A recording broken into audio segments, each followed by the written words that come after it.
Plus அந்த கம்பெனிக்கு போய் ஜாயின் பண்ணதுனால அவங்க இடத்த கூட்டு போய் கொடுத்து காட்டினோம்னா அதில் வந்து ஒரு அமௌண்ட் கிடைக்கும், ஒரு ஒரு இடத்துக்கும் கமிஷன் கிடைக்குமே அப்படிங்கிற அந்த பார்ட் டைம் ஜாபில் போய் ஜாயின் பண்ணுறேன்.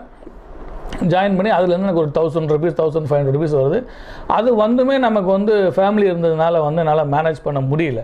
அது போக வந்து டிஷர்ட்டு நமக்கு திருப்பூரை பொறுத்த வரைக்கும் டிஷர்ட் இந்த மாதிரி இருக்கிறதுனால இதெல்லாம் எடுத்துகிட்டு போய் நம்ம வந்து குன்னூரில் விற்கலாம், ஊட்டியில் விற்கலாம்னு சொல்லிட்டு அதை எடுத்துகிட்டு போய் அங்கே எல்லாமே வந்து அதை சேல்ஸ் பண்ணி கொஞ்சம் அமௌண்ட்டை நான் வந்து ரெடி பண்ணேன்.